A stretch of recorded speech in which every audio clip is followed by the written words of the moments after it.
انہیں اس بات پر حیرت تھی کہ آخر کیوں پاکستان گندم پیدا کرنے والا ایک بڑا ملک ہے لیکن اس کے لوگ آٹے کے حصول کے لیے قطاروں میں کھڑے ہیں۔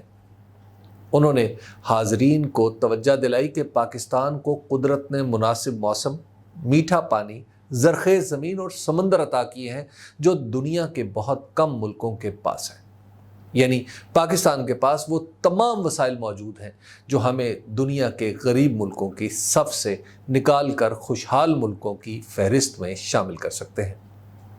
زراعت کے علاوہ معدنیات، دفاعی ساز و سامان کی پیداوار اور انفارمیشن ٹیکنالوجی میں بھی فوج کی باقاعدہ آمد ان کے نزدیک ان شعبوں کو مستحکم بنیادوں پر استوار کرنے کے لیے ضروری تھی۔ معیشت سے جڑی ان تمام باتوں سے یہ بالکل واضح ہو گیا کہ پاک فوج کے لیے معیشت اب قومی سلامتی سے جڑا ہوا مسئلہ ہے، اس لیے جنگی بنیادوں پر ہی اس مسئلے سے نمٹا جا سکتا ہے۔ انہیں سن کر لگا کہ پاکستان میں ایک میثاق معیشت بھی وجود میں آ چکا ہے جس کے تحت چند مخصوص شعبوں میں فوج اپنا فیصلہ کن کردار غیر معینہ مدت تک کے لیے جاری رکھے گی، اور ہاں، اس راستے میں کسی رکاوٹ کو بھی برداشت نہیں کیا جائے گا۔ جنرل پرویز مشرف سے لے کر جنرل عاصم منیر کے پیشرو جنرل قمر جاوید باجوہ تک فوج کے سپہ سالار نظریاتی حوالے سے بات کرتے ہوئے کافی محتاط رہے ہیں۔ جنرل عاصم منیر اس حوالے سے مختلف ہیں کہ وہ اپنے نظریات کی بنیاد قرآنی تعلیمات اور اقبال کے فلسفے پر رکھتے ہیں۔ وہ جس سہولت کے ساتھ قرآنی آیات درست تجوید کے ساتھ اور شعر بحر و وزن کا دھیان رکھ کر پڑھتے ہیں وہ آج کل کم ہی دکھائی دیتا ہے۔ ان کے خیال میں پاکستان قرآنی دلائل کے مطابق اس گروہ کا ملک ہے جو اللہ کا گروہ یعنی حزب اللہ ہے، اس لیے اس گروہ کو ہر کام میں تائید ایزدی بھی ملے گی، بشرطے کہ یہ عمل کی دنیا میں اتر کر خود کو ثابت کرے۔ انہوں نے 2 بار قائد اعظم کا قول دہرایا کہ دنیا کی کوئی طاقت پاکستان کو ختم نہیں کر سکتی۔ جنرل صاحب جب مذہبی حوالوں سے پاکستان کی مضبوطی ثابت کر رہے تھے تو ان کی آواز میں ایک نوجوان کا سا جوش و جذبہ امڑ آیا۔ اگر ان کے کندھوں پر لگے ستاروں پر نظر نہ ہو تو ایسا لگ رہا تھا کہ 1980 یا 90 کی دہائی کے پاک فوج کا کوئی کپتان نظریہ پاکستان کے بارے میں معقول و منقول کی مدد سے اپنا مافی الضمیر بیان کر رہا ہے۔ ان کی تقریر کا یہ حصہ سنتے ہوئے لگا کہ شاید وہ ملک کو واپس اسی مذہبی شناخت کی طرف لے جانا چاہتے ہیں جو کچھ عرصے سے ماضی کا حصہ لگنے لگی تھی۔ اسی ذیل میں بات کرتے ہوئے جنرل عاصم منیر نے پاکستان اور ریاست مدینہ کے درمیان مشترکہ نکات کو نمایاں کرتے ہوئے ریاست مدینہ کی بجائے ریاست طیبہ کی ترکیب استعمال کی۔ اس کی وضاحت کرتے ہوئے خود انہوں نے کہا کہ ریاست مدینہ نہیں، ریاست طیبہ، کیونکہ مدینہ تو عربی میں شہر کو کہتے ہیں۔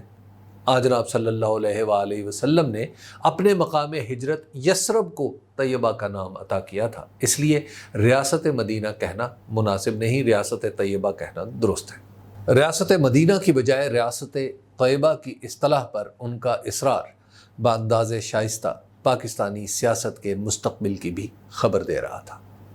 پاکستان کے سپہ سالار کو پاکستان کی اجڑی ہوئی کھیتی سے غیر متزلزل امید ہے۔ ان کی رجائیت پسندی اتنی زیادہ تھی کہ میرے جیسا احتیاط پسند شخص اسے خواب ہی سمجھے۔ ان کے نزدیک پاکستان کے مسائل سادہ نوعیت کے ہیں جنہیں حل کرنے کے لیے سادہ حکمت عملی کی ضرورت ہے۔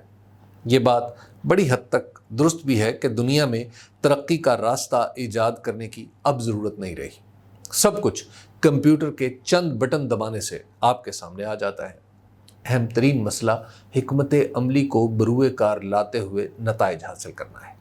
جنرل صاحب کی امید پسند طبیعت کی وجہ سے انہیں مایوسی کا اظہار پسند نہیں آتا۔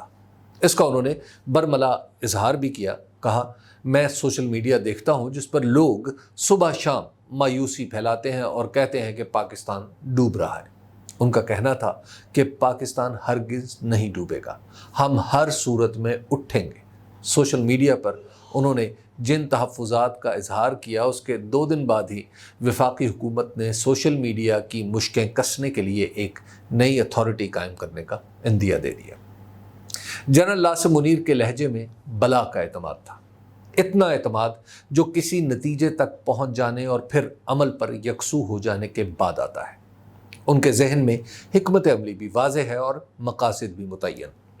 انہوں نے زور دے کر کہا، ناکامی اب کوئی آپشن نہیں، ہمیں ہر صورت میں کامیاب ہونا ہے، چاہے اس کے لیے ہماری جان ہی کیوں نہ چلی جائے۔ یہ بات کسی جنگ کے تناظر میں نہیں کہی گئی تھی، بلکہ معاشی معاملات کو درست کرنے کے حوالے سے کی گئی تھی۔ انہوں نے دکھ اور غصے سے کہا کہ ہم کشکول لے کر دنیا میں مانگنے کے لیے نہیں جا سکتے، ہمیں اسے توڑنا ہوگا۔ کشکول توڑنے کے لیے انہوں نے خود ہی بتایا کہ اتفاق و اتحاد ضروری ہے۔ اپنا مدعا واضح کرنے کے لیے انہوں نے اپنے دونوں ہاتھ سینے کے قریب لا کر انگلیوں کو یوں موڑا جیسے کسی گہرے برتن سے کچھ نکالنے کے لیے موڑتے ہیں۔ پھر بائیں ہاتھ کی انگلیاں دائیں ہاتھ کی انگلیوں میں زنجیر کی کڑی کی طرح ملا دی۔ میں ان کے ہاتھوں کی طرف دیکھتے ہوئے سوچ رہا تھا کہ اتفاق و اتحاد پیدا کرنے کے لیے تو دل بڑے کرنے پڑتے ہیں، پیچھے دیکھنے کی بجائے آگے دیکھنا پڑتا ہے، قوم کے مفاد کے لیے اپنی انا کی قربانی دینا پڑتی ہے، غلط فہمیوں سے چھٹکارا حاصل کرنا ہوتا ہے، جس سے اختلاف ہو اس سے بات کرنا پڑتی ہے۔ یہ نہیں ہو سکتا کہ زنجیر کی کڑیاں ایک دوسرے سے روٹھی رہیں اور زنجیر اپنی مضبوطی کا دعویٰ بھی کرے۔ ہر کڑی کی اہمیت بتانے کے لیے جنرل عاصم منیر نے علامہ اقبال کا شعر سنایا، اور شعر بھی وہ کہ افراد کے ہاتھوں میں ہے اقوام کی تقدیر، ہر فرد ہے ملت کے مقدر کا ستارہ۔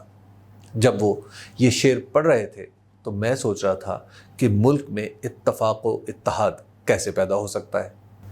ہم جس گروہ بندی کا شکار ہیں اس کا ذمہ دار کون ہے؟ پھر اقبال کے شعر میں ہی جواب ملا کہ کوئی کارواں سے ٹوٹا کوئی بدگماں حرم سے، کہ امیر کارواں میں نہیں خوئے دل نوازی۔ والسلام۔